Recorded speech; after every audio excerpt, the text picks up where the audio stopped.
우리를 향하신 하나님의 마음을 엿볼 수가 있습니다. 한번 따라서 볼까요? 주님은 나의 목자십니다. 목자의 기본적인 마음가짐이 무엇입니까? 양이 잘 되기를 바라는 겁니다. 양이 푸른 초장에서 쉴 만한 물가에서 안식을 얻고 그 삶이 참으로 하나님이 주시는 축복 속에서 살아가는 것이 목자의 본심, 목자가 갖고 있는 본심이라고 말씀드릴 수가 있습니다. 중요한 것은 하나님께서 우리들에게 이와 같은 삶을 살기를 원하실 뿐만 아니라 실질적으로 그렇게 살게 하고자 하는 열심이 있다는 겁니다. 마음으로만 원하는 것이 아니라 실제적으로 우리 주님이 그렇게 살게 하고자 하는 열심 속에서 우리와 하여금 그와 같은 삶을 살게 한다는 것입니다. 우리는 그것을 보면은 예를 들면 성경에 우리 출애굽의 사건 여러분 기억해 보십시오. 이스라엘 백성이 400년 동안 애굽의 압제 속에서 살았습니다. 하나님이 그들의 신음소리를 들으셨습니다. 듣고 잊어버린 것이 아닙니다. 그들의 신음소리를 들으시고 그들의 필요를 공급해 주셨던 것을 보게 됩니다. 하나님은 언제나 마음만 있으신 분이 아니라 실제적인 그와 같은 삶을 살도록 역사하고 있다는 사실을 기억해야만 합니다. 성경은 끊임없이 우리들에게 말씀합니다. 하나님은 너의 목자다. 너를 보호하고 너를 지켜주시고 너희 작은 신음에도 응답하고 너희의 어려움 가운데 고통 가운데 있다 할지라도 내가 찾아가서 너희를 구원해 주시겠다라고 말씀하고 있습니다. 때로는 내 입장에서 내가 바라는 방법과 바라는 시기에 하나님이 역사하지 않을 수도 있지만 그러나 하나님이 보실 때 가장 적당한 때 가장 우리한테 어쩌면 필요한 때 하나님은 응답하신다는 것입니다. 그러므로 우리는 항상 하나님을 향해서 열린 마음을 갖고 계셔야 됩니다. 그러나 항상 하나님에 대해서 믿는 마음을 갖고 계셔야 됩니다. 하나님 나의 목자시다. 그렇다 하나님은 나의 목자시다. 나의 삶이 어떠한지 간에 나의 삶을 보호하시고 인도하시고 푸른 초장으로 인도한다고 하는 분명한 믿음을 가져야만 한다는 것입니다. 하나님 우리가 구원받는 것으로 끝나기 원치 않습니다. 하나님과의 교제 속에서 풍성한 삶을 살기 원합니다. 의미 있고 가치 있고 사람들로부터 존경을 받는 삶을 살기를 원하신다는 것입니다. 양이 목자를 떠나 살 수 없는 것처럼 우리 역시 주님을 떠나서 살 수 없습니다. 가지가 나무를 떠나서 열매를 맺을 수 없는 것처럼 우리 주님과 떠나서 스스로 열매를 맺을 수가 없는 겁니다. 여러분 분명히 기억해야 될 것은 우리가 주님을 섬긴다고 하면서 주님을 믿는다고 하면서 하나님과 교제하지 않고 만약에 이 땅에서 우리가 잘 먹고 잘 산다고 한다면 조심하셔야 됩니다. 하나님 앞에 기도하지도 않고 하나님 앞에 부르짖지도 않고 하나님 앞에 나아가지 않으면서도 이 땅에서 우리가 잘 먹고 잘 살고 평안하다고 한다면 정말 조심해야 됩니다. 정말 조심해야 됩니다. 생사화복을 주관하시는 분은 우리 주님이십니다. 모든 하나님의 위로와 축복은 주님으로부터 많이 옵니다. 우리는 지난주에 하나님과 교제를 방해하는 것과 하나님과 친밀한 교제를 하기 위해서 어떻게 해야 되는지를 요한일서를 통해 살펴봤어요. 기억나십니까? 우리가 어떻게 하면 하나님과 친밀한 교제가 방해되는 가운데 우리가 교제를 통해 주어진 하나님의 기쁨을 상실한다고 했습니까? 우리가 빛의 자녀임에도 불구하고 빛 가운데 가는 것이 아니라 어둠 가운데 가는 때 새 사람을 이었음에도 불구하고 옛 습관, 옛 가치관대로 살아갈 때 하나님과 교제가 파괴된다고 했어요. 뿐만 아니라 우리가 하나님 말씀에 불순종하고 세상을 살아갈 때 육체의 정욕과 안목의 정욕과 이생의 사랑을 따라갈 때 우리는 하나님과 교제가 단절된다고 했어요. 반면에 어떻게 하면 교제가 더욱더 우리가 원활해지고 친밀한 가운데 기쁨을 누린다고 했습니까? 하나님을 알고 하나님의 뜻을 분별하고 우리가 하나님의 뜻이 아니라고 하면 거절하고 그것이 하나님의 뜻이 아니라면 과감히 거절하고 우리 또한 하나님의 뜻이라면 내가 온전히 즐거운 마음으로 순종할 때 우리 더욱더 하나님과 친밀한 교제를 누릴 수 있다고 했어요. 여러분 가만히 있는 다음에 가만히 내가 신앙생활을 가만히 있기만 하면 하나님과 거의 교제가 원활해진 것이 아니에요. 사랑하는 사람도 끊임없는 친밀한 관계 속에서 만나고 교제할 때 그 사랑이 더욱더 커지는 것이 싸우고 마음이 원치 않는다고 해서 떨어져 보십시오. 얘가 가만히 있어 보십시오. 더 마음이 멀어져요. 더 마음이 멀어져요. 싸울수록 얘기하려고 해야 되고 다툴수록 화해하려고 해야 되고 마음의 상처를 받을수록 다가가야지. 그렇지 않으면 점점 멀을 수밖에 없는 것이 우리입니다. 저는 오늘 여러분들에게 주님과 교제에 대해서 조금 더 얘기를 나누고 특별히 영적인 측면에서 주님과 교제를 이 시간 나눴으면 하는데 제가 영적이라고 해서 여러분들이 너무 신비롭게 생각하지 않길 바라요. 그리고 또 어떤 분들은 너무 또한 영적인 부분에서 무지하거나 무관심하지 않기를 바라요. 여러분 신앙생활하는 이 자체가 영적인 것입니다. 영이신 하나님 우리가 어떻게 믿습니까? 믿음 자체가 영적입니다. 우리의 신앙 자체가 영적입니다. 그러나 제가 여러분들에게 영적인 실체들에 대해서 이 시간 좀 더 여러분들이 얘기하길 바라고 하나님과 친밀한 교제를 나누는 데 있어서 이 부분에 대해서 분명한 지식들을 갖기를 바랍니다. 먼저 우리가 주님과의 교제를 친밀한 교제를 하는 데 있어서 성령의 역할을 여러분들에게 말씀드리고 싶습니다. 우리가 주의 뜻을 알고 주님을 알고 주의 뜻이 아닌 것을 거절하고 하나님의 뜻에 의하면 내가 순종하려고 하는 그 모든 것들은 성령 없이 안 됩니다. 여러분 믿으십니까? 이거 분명한 지식을 갖고 있어야 돼요. 성령 없이 주님을 알 수 없어요. 성령 없이 하나님의 뜻이 아닌 것을 거절할 수 없습니다. 분별할 수 없을 뿐만 아니라 하나님의 뜻이 아닌 것을 거절할 수 없습니다. 그리고 하나님의 뜻에 순종할 수 없어요. 무엇 없이는요? 성령 없이. 한순간도 우리 성령 없이는 믿음의 삶을 살아갈 수가 없습니다. 성령 없이 내 능력, 내 의지, 나의 결단, 그거 가지고 내가 주님 앞에 친밀한 교제를 나눌 수 있다고 생각합니까? 그건 착각입니다. 한순간도 우리는 온전한 교제를 나눌 수가 없는 것입니다. 만약 우리가 성령 없이 교제를 한다고 한다면 이렇게 할 수 있겠죠. 일시적으로. 일시적으로 기쁠 수는 있습니다. 일시적으로 즐거울 수 있습니다. 일시적으로 행복할 수 있습니다. 그러나 조금이라도 풍파가 불고 조금이라도 창수가 나고 바람이 불고 고통의 시간이 오면 순식간에 하나님과의 친밀한 교제는 상실할 수밖에 없는 것입니다. 왜 신앙의 기복이 있고 왜 하나님과 교제의 기복이 있습니까? 어떤 때는 신앙생활 좋은 것, 어떤 때는 행복한 것 같은데 어떤 때는 그냥 저 바닥에 처박혀져 있는 겁니다. 왜 우리가 신앙생활에서 지칩니까? 왜 우리가 신앙생활하면서 하나님 앞에 나오면서 사모함과 기대감 없이 주님 앞에 나옵니까? 성령 없이 살기 때문에. 성령을 무시하고 성령에 무관심하고 살아가기 때문에 신앙생활하다 지치는 것이고 신앙생활하다가 좋았다가 좌절했다가 기뻤다가 실망했다가 이런 모습을 되풀이하고 있다는 겁니다. 시간이 지날수록 하나님과 친밀해야 됩니다. 시간이 지날수록 하나님 아는 지식이 넘쳐남에도 불구하고 왜 첫사랑을 잃어버립니까? 성령을 의지하지 않았다는 증거입니다. 주님을 믿는다고 하면서도 내 의지, 내 능력, 내 경험으로 살았다는 증거입니다. 성령을 떠나서는 신앙생활 할 수 없어요. 아무리 차가 멋있어도 기름이 없으면 갈 수 없어요. 가스가 없으면 갈 수 없어요. 성령 없이는 우리 한순간도 신앙의 묘미와 맛을 우리는 누릴 수가 없다는 겁니다. 그러면 우리는 성령을 삼아야 됩니다. 성령을 날마다 우리는 인식해야 됩니다. 생각하거나 말을 하거나 어떤 것에 대해서 행동하거나 항상 성령을 생각해요. 성령님, 이것이 하나님이 기뻐하는 뜻입니까? 성령님, 참으로 나의 눈을 열어주셔서 하나님의 뜻을 깨닫게 하시고 성령님 나의 마음밭을 주의 옥토밭을 바꿔주셔서 인내로 주의 말씀을 지키게 하시고 나를 적극적한 가운데 순종할 수 있도록 도와주십시오. 성령님, 나를 적극적시켜주시고 성령님, 나의 생활을 이길 수 있도록 나에게 능력을 주십시오. 말씀을 들어도 여러분 성령의 역사하자면 그 말씀 우리 심령 속에 역사하지 않습니다. 살아온 능력이 있다고 하는 하나님의 말씀이 우리의 삶에 역사할 수가 없어요. 네? 내 마음을 바꿀 수가 없다는 것입니다. 아무리 천지 마음을 지은 하나님의 말씀이라 할지라도 성령 우리가 의지하지 않고 성령이 역사하지 않으면 우리 심령 가운데 세심의 역사를 이루지 못해요. 성령 없이 여러분 회개할 수 있습니까? 성령 없이 여러분 진실하게 하나님에 나갈 수 있습니까? 천만에요. 혼탁함 속에 살아갈 수밖에 없다는 겁니다. 성경에 나오는 수없이 많은 사람들의 하나님의 풍성한 삶을 살았던 사람들의 모습을 보면 공통점이 이겁니다. 성령의 기름 부음 속에 살았다는 것입니다. 한순간도 성령을 떠나서 행동한 사람이 없다는 겁니다. 여러분 합리하지 마시고 나의 모습에 대해서 성령을 의지하지 않았던 나의 모습들을 다시 한번 돌이켜 보셔야만 합니다. 여러분의 삶 속에 풍성함이 없고 여러분의 삶 속에 하나님의 인도함을 느끼지 못하고 여러분의 삶이 공고한 삶이 지속되어졌을 때 그것을 여타 이유 때문에 합리하지 마십시오. 오히려 성령을 의지하지 않고 성령의 충만함을 받지 않는 그 죄악을 하나님께 내놓아야만 할 것입니다. 우리 뽑힌 나무가 살 수 없는 것처럼 물을 떠난 고기가 살 수 없는 것처럼 성령을 떠난 인생은 이 땅에서 풍성한 삶을 살아갈 수가 없는 것입니다. 예수를 주라고 고백하는 사람, 예수를 구세주라고 고백하는 사람들에게는 성령이 안에 계십니다. 믿으십니까? 예수를 주라고 고백하는 여러분 심령 속에 주님이 계세요. 주님이 계세요. 주님이 계셔서 우리 양심을 깨웁니다. 우리 양심을 깨워요. 무엇이 죄인지를 알게 합니다. 도덕적으로 윤리적으로 범죄하는 것만이 죄가 아니라 하나님과 교제하지 않는 것이 죄라는 것을 깨닫게 됩니다. 여러분 하나님과 교제하지 않는 것을 죄라고 느낍니까? 성령이 인도하는 사람입니다.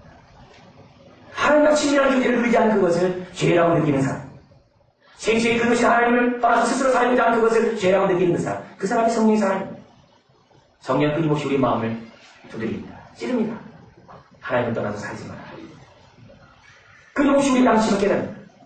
육체의 죄를 십자가에 못 박아버리라고 합니다. 믿음의 주여 믿음을 온전히 하신 주님을 바라보게 합니다. 성령을 끊임없이 우리들에게 역사하고 있습니다.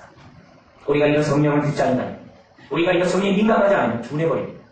문득병자처럼 느낌이 없습니다. 성령은 한식하지만 느끼지 못합니다. 성령을 외치지만 우리 전혀 듣지 못합니다. 성령이 우리에게 사인을 주지만 그것이 성령의 역사인지 전혀 알지 못합니다. 그저 내 입장과 내 생각과 내 마음에 나의 생각 속에서만 행동하고 판단하고 말할 뿐 성령을 의지합니다. 성령은 소멸됩니다. 성령을 속상하게 해서는 안 됩니다. 하나님과 친밀한 교제를 누리고 하나님을 알고 하나님 아는 지식에 자라가고 우리가 하나님 뜻이 하는 것을 거절하고 하나님 뜻이라는 순종할 수 있는 것 성령 없이 될 수 없습니다. 반면에 우리가 이런 친밀한 교제를 누리는 데 있어서 방해하는 영적 실체가 또 있습니다. 악한 영이 있습니다. 악한 영의 우두머리를 사단 혹은 마귀라고 합니다. 사단과 마귀는 동격입니다. 같은 인물이에요. 사단은 하나님께 대해서 반역하고 하나님에 대해서 거스리는 그 역할을 하고 있는 사단입니다. 반면에 마귀는 하나님과 우리의 관계를 이간질합니다. 우리가 하나 되지 못하게 합니다. 교제하지 못하게 합니다. 그리고 우리가 서로 친밀한 교제를 누리지 못하게 합니다. 우리의 기쁨은 하나님과의 관계성 속에서만 기쁨이 있는 것이 아닙니다. 그 기쁨을 나눠줄 때 기쁨이 충만하게 있습니다. 근데 마귀는 그것을 막습니다. 서로 간의 교제를 하지 못하게 합니다. 하나님과 교제를 막습니다. 하나님과 우리의 친밀한 교제를 막는 악한 영이 있다는 겁니다. 아무리 사회가 발전하고 이 사회가 정말 발달해 나가고 과학이 이 세상을 모든 것을 문제를 해결할 수 있다고 하는 그러한 시대가 온달지라도 여전히 악한 영은 득세할 것입니다. 주님의 나라가 가까이 오면 가까이 올수록 주님의 제일이 가까우면 가까이 올수록 악한 영은 더 기승거릴 것입니다. 잘 살면 잘 살수록 악한 영은 여전히 힘을 발휘할 것입니다. 오늘 본문에 있는 것처럼 사단이 우리 가운데 오는 것은 사단이 이 세상에 존재하는 것은 악한 영이 이 세상에 존재하는 것은 다른 것이 없습니다. 우리의 인생을 도둑질하고 도둑이 오는 것은 도둑질하고 죽이고 멸망시키려는 것 뿐이요. 다른 것 없습니다. 사단이 이 땅에 오셔서 와서 하는 것은 뭡니까? 성령이 이 땅에 오셔서 하신 그 일을 방해하는 마귀하는 것은 다른 것 없습니다. 오직 죽이고 멸망시키고 도둑질하는 것 뿐입니다. 우리의 건강을, 우리의 시간을, 우리의 인생을, 우리의 가정을, 우리의 사업을, 우리 공동체를 이 사회를 파괴한 것 뿐입니다. 이 사업이 도산하게 만듭니다. 서로 간의 관계를 깨게 만듭니다. 우리에게 상처를 줍니다. 자기 권리만을 주장함으로 말미암아 다른 사람들에게 고통을 주게 합니다. 남이 어떻든 간에 내 것을 먼저 챙기도록 합니다. 심지어 교회 안에서까지 사단은 도둑질하고 죽이고 멸망시킵니다. 우리 시간을 빼앗아가 버립니다. 우리 인생을 빼앗아가 버립니다. 사단이 하는 것은 그것뿐입니다. 왜 선악과를 따먹게 합니까? 선악과를 따먹는 것은 하나님과 교제를 막게 하는 것입니다. 아담과 선악과를 따먹는 것은 하나님과 교제하지 않겠다는 겁니다. 왜 우리와 이런 용서하지 못하게 합니까? 서로 간에 교제하지 못하도록 하기 위해서. 왜 서로에 대해서 불안 마음 갖습니까? 서로에 대해서 왜 속상한 마음 갖습니까? 교제함으로 누리는 큰 기쁨을 상실하도록 만들기 위해서. 왜 사회 분위기를 동서로 나누고 남북을 나누었습니까? 왜 이 땅의 분위기를 갖다가 경쟁 사회를 만들어 놓습니까? 왜 수준으로 이 세상 사람들이 살아가도록 만듭니까? 성적을 숫자로 평가하고 사람들을 숫자로 평가하고 모든 것도 숫자로 왜 평가하게 만듭니까? 왜 그런 사회를 이 땅을 만들어 놓습니까? 서로에 대해서 경쟁하고 서로에 대해서 시기하고 질투하고 서로에서 나누게 하고 서로에게 단절되게 하고 하나님 주시는 기쁨을 누리지 못하도록 하기 위해서 신앙 안에서도 교회 안에서도 수준으로 서로를 바라보게 합니다. 수준으로 세상의 가치관으로 서로를 바라보게 합니다. 왜요? 그래야지 하나님과 교제하지 않고 그래야지 서로 간에 교제하지 못하기 때문에. 그러므로 우리는 이런 악한 영에 대해서 인식해야 됩니다. 성령에 대해서 우리가 생각해야 되듯이 사단의 역사가 엄연히 존재하고 엄연히 왕성하게 역사하고 있다는 사실을 생각해야 됩니다. 이렇게 왕성함에도 불구하고 사람들은 너무 미흡해요. 기껏 아는 것이 여름만 오면 남양 특집에 나오는 그 머리풀로 장화 홍련과 같은 그런 것만 생각할 뿐이에요. 그런 것만 생각해요. 그리고 그런들의 역할들이 어떻게 치밀하게 공격하고 어떻게 나를 공격해 문제에 대해서 속수무책이에요. 끊임없이 우리를 공격하고 있고 끊임없이 이 순간도 우리를 공격하고 있는데도 불구하고 느끼지 못해요. 영원한 가야지만 느낍니까? 오늘 우리가 살아가는 이 순간에도 우리가 느껴합니다. 그래야 우리가 경계할 수가 있습니다. 사단은 때와 시를 가리지 않습니다. 사람을 가리지 않습니다. 예배드리는 이 순간도 가리지 않습니다. 때로는 무서운 사자같이 사람을 핍박하고 때로는 강도한 여우같이 사람을 유혹합니다. 이것들은 위장술이 뛰어나기 때문에 눈에 잘 뛰어나지 않습니다. 그러나 우리가 성령의 인도함을 받고 성령 충만하면 분별하게 됩니다. 여러분 우리 생명 아시죠? 생명. 네. 어떤 일정한 색깔을 구분하지 못해요. 우리가 성령 충만하지 않으면 영에 대해서 생명이 되고 있어요. 그러나 충만하면 충만할수록 그만큼 빛과 어둠은 구분되게 되어 있어요. 영적 생명에서 벗어날 수 있어요. 나의 일거수일투족 속에서 또한 상대방의 일거수일투족 속에서 생명을 가로낼 수 있어요. 저는 사단의 역사고 저것은 성령의 역사가 아닌 것을 구별해낼 수가 있다는 겁니다. 어떤 생각들은 틀림없이 사단의 생각임에도 불구하고 사람들이 이것이 마치 자신의 생각인 것처럼 착각하고 행동합니다. 여러분, 가룟유다를 보세요. 요한복음 13장 2절에 뭐라고 합니까? 사단이 가룟유다에게 예수를 팔 생각을 넣은지라 했어요. 예수를 팔 생각을 넣은지라. 가룟유다는 영적 생명이었습니다. 마귀가 준 생각을 분별할 능력이 없었습니다. 성령 충만하지 않았기 때문에 그것을 분별하지 못하고 그것이 마치 자기 생각이냐. 가룟유다는 그대로 예수 그리스도를 팔아버립니다. 만약에 가룟유다가 성령의 이끌림을 받은 사람이었다고 한다면, 사람이 어떻게 공격하고 있다는 것을 알고 있다고 한다면 우리는 그 일에 순종하지 않을 것입니다. 왜 사람들이 살면서 싸움합니까? 왜 사람들이 살면서 자존심 상해합니까? 사람이 그에게 자존심을 느끼는 생각을 주었기 때문입니다. 왜 욕합니까? 사람이 욕하도록 생각을 줬기 때문입니다. 그렇다고 사람에게 돌리지 마십시오. 그 책임을 여러분이 당하셔야 됩니다. 사람은 유혹할 뿐입니다. 그 일을 결정하는 것은 나입니다. 그렇기 때문에 내가 생각한다고 해서 함부로 말하거나 함부로 행동하지 마십시오. 심지어 여러분의 경험 속에 나타난 생각이 갈지라도 그것이 성령의 생각이라고 착각하지 마십시오. 우리는 분별할 수 있는 능력을 쓰야만 합니다. 사단은 언제나 우리 생각을 통해서 공격합니다. 만약에 관리가 성령 충만했다고 한다면 사단의 이런 나쁜 이런 바이러스를 금방 분별해냈을 것입니다. 우리 컴퓨터에 들어오는 바이러스를 금방 찾아내듯이 우리가 성령 충만한 만큼 사단의 바이러스를 체크할 수 있을 겁니다.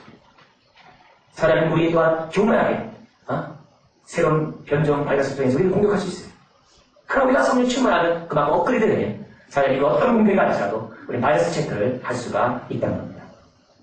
가룟유다가 분별할 능력이 없기 때문에 비록 그가 하나님의 시간을 갖고 있다고 했지만 분별할 능력을 갖고 있지 못하기 때문에 신종 바이러스의 생각을 이기지 못했던 겁니다. 여러분, 가룟유다와 같은 사람에게만 공격하는 것이 아닙니다. 성령 충만하다고 생각하는 그 사람에게도 공격합니다. 베드로를 보십시오. 주님이 제자들에게 묻습니다. 사람들이 나에 대해서 뭐라고 하냐?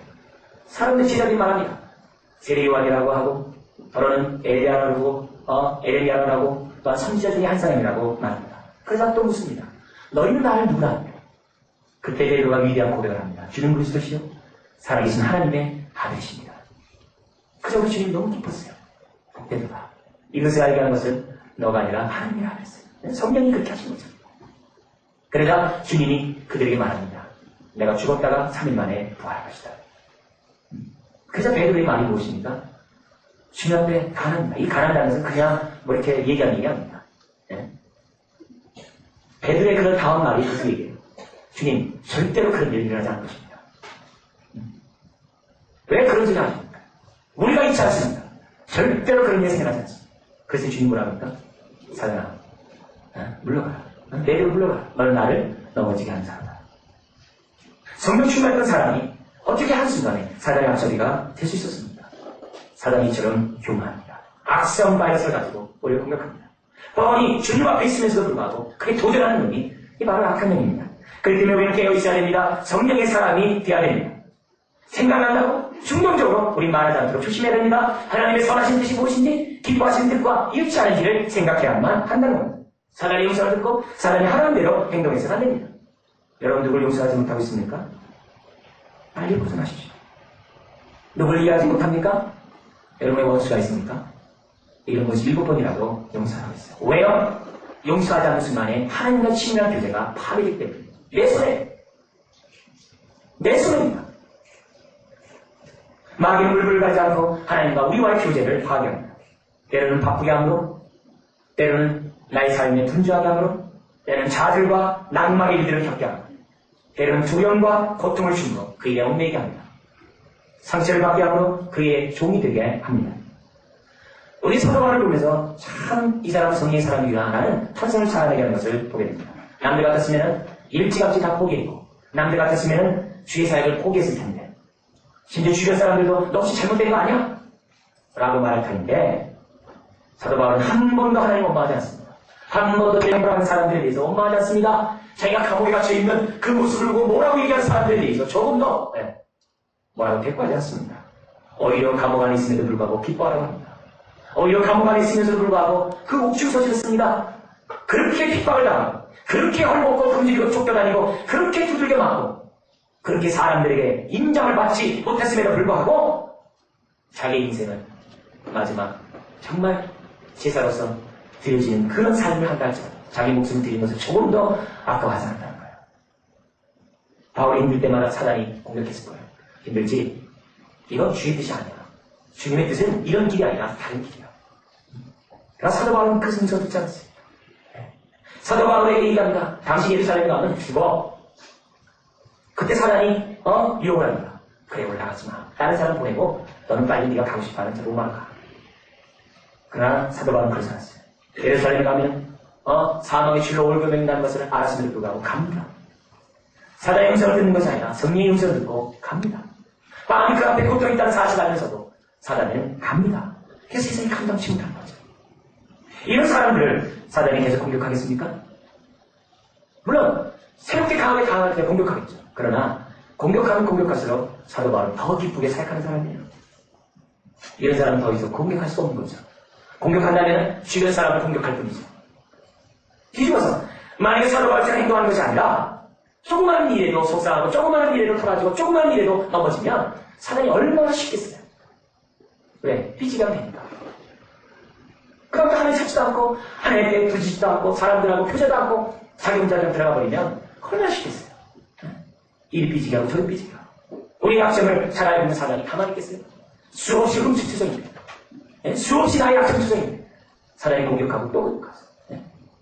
그러니까 우리들의 마음들이 남이 나에게 상처를 줬다 해서 상처받은 것을 합리화해서는 안 돼요. 상처받은 그 마음을 고통스럽게 생각해요. 하나님, 내가 왜 그 문제로 내가 상처받습니까?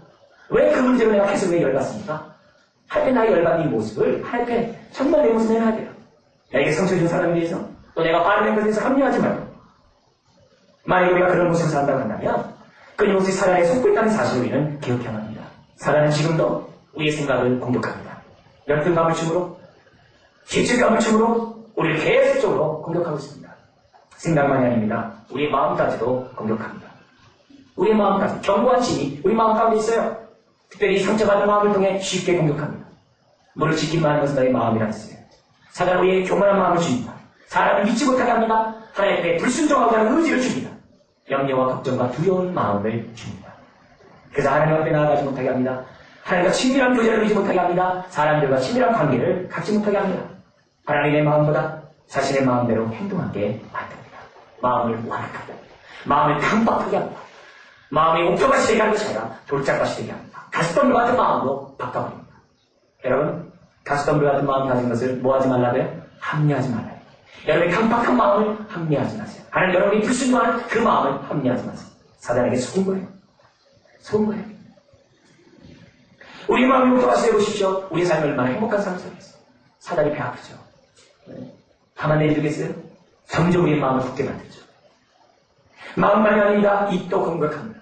그래서 한 입에서 찬양과 저주가 나오게 합니다. 성령의 통제를 받지 않으면 우리는 이 입을 가지고 많은 사람들을 상처 줍니다. 세상에는 총과 칼로 죽은 사람보다도 중상모략으로 화병을 죽은 사람이 더 많습니다. 그리고 그 공격이 더욱더 치명적이게 합니다. 칼과 달리 말로 상처받은 것은요 평생 갑니다. 말로 받은 그 상처는 평생 가고 지워지지 않습니다. 지우지 않은 그 마음의 사단은 자기의 견고한 진을 세우는 겁니다. 상처받은 그곳에. 그래서 상처받으면 그 누구 하나 되기가 쉽습니다. 하나 되는 것이 어렵습니다. 쉽지 않아요. 말은 능력이 있습니다. 좋은 말이든 나쁜 말이든 긍정적이든지 부정적이든지 말은 영향을 미치게 돼 있어요. 말은 영향을 줍니다. 그래서 우리가 생명의 언어를 써야 됩니다. 파괴의 언어를 쓰지 않도록 조심해야만 합니다. 말은 영향을 준다는 사실을 기억해야 합니다. 그래서 내가 생각하고 하고 싶은 말이라고 해서 함부로 말하지 마십시오. 가장 가까운 사람에게, 가장 사랑하는 사람에게, 가장 친하다고 사는 사람들에게 함부로 말하지 마십시오. 내 생각나는 대로 친하다고 말하지 마십시오. 영향을 줍니다. 영향을 줍니다. 사랑스러운 사람일수록, 친한 사람일수록, 가까운 사람일수록 파괴적인 언어를 삼가해야 합니다. 사용해서는 안 됩니다. 조심해야 됩니다. 사단은 이 순간으로 하나님의 말씀에 집중하지 못하도록 만듭니다. 말씀을 받아들이지 못하도록 역사하고 있습니다. 어떤 사람은 졸게 하고 하나님의 소리를 지적합니다. 어떤 사람은 불편한 자리에 앉게 합니다. 하나님의 말씀에 집중하지 못하게 합니다. 여러분, 내 자리가 불편하다고 생각하면 널널한 자리로 나오셔야 돼요. 앞에 널널해요. 4명 앉은 자리 5명 앉으면 피곤합니다. 그리고 사람들은 처음 본 사람과 옆에 앉아서 예배 드리는 것을 두려워합니다. 불안해합니다. 그렇기 때문에 또 처음 본 사람이 자기 앉을 자리가 편하지 않으면 다음에 이 자리에 오지 않습니다. 안 오게 돼 있어요. 사단이 그 마음을 편하게 하지 않습니다. 먼저 믿은 사람, 처음 본 사람을 배려할 줄 알아야 되고, 먼저 믿는 사람, 처음 본 사람들의 옆에 앉으면 따뜻하게 인사로 맞아야 됩니다. 편안하게 예배드릴 수 있도록. 불편하게 예배드리기 위해서는 됩니다. 옆에 있으면서도 말 한마디 안 해보십시오. 그 순간에 마귀를 탄 겁니다. 여러분들이 은혜 받는 자리가 있고 내가 좋아하는 자리가 있는 거 저도 알아요. 저도 그 자리에 앉아요. 그냥 그것이 처음 온 사람들에게 불편을 준다면 자리 과감히 바꿔보십시오. 그럼 새로운 은혜가 넘쳐날 겁니다. 저는 예기치 못한 하나님의 은혜를 경험하게 될 것입니다. 세상은 지금도 우리의 생각을 주관하고 산만하게 만들고 딴 생각을 하게 하고 비판하게 하고 이 모양 저 모양으로 하나님 말씀에 집중하지 못하게 만듭니다. 우리는 이 시간에 예배를 드릴 때마다 우리는 우리의 마음과 입술을 모아서 하나님을 찬양해야 됩니다. 예배를 이 시간 사단이 틈못하도록 끼어들지 않도록 조심해야만 할 것입니다. 그럴 때 우리는 하나님의 풍성한 은혜를 맛볼 수가 있고 하나님의 뜻을 분별할 수가 있습니다. 여러분, 하나님의 뜻을 알고 하나님의 뜻을 분별하면 그 순간부터 우리에게 기쁨이 오는 겁니다. 사람이 옷을 못하게 만드는 거예요. 여러분, 이 시간에 하나님의 말씀을 하고 깨달으면 그 순간부터 여러분의 잘못된 옛 습관들을 이길 수 있고 여러분 그 순간에 하나님 원하시는 진리의 삶을 살아갈 수가 있다는 겁니다. 여러분, 사단은 지금도 우리의 인생을 도둑질합니다. 우리의 사업을 망하게 하고 우리 가정을 파괴하고 우리 인생을 파괴하고 우리 시간을 도둑질합니다. 죽임을 멸망시킵니다. 해당되어 있습니다. 그러나 성령은 오늘 우리들에게 말씀합니다. 깨어있으라. 그리고 하나님과 친밀한 교제를 그러므로 우리들의 삶 속에 풍성한 삶을 누리라고 성령은 지금도 우리를 권면하고 있습니다. 사랑하는 성도 여러분, 하나님과 친밀한 교제를 데 있어서 우리 영적인 실체들에 대해서 기억하시고 사단의 음성을 듣는 것이 아니라 성령의 음성을 듣는 인도받는 여러분 되기를 주의 이름으로 부탁드립니다. 네.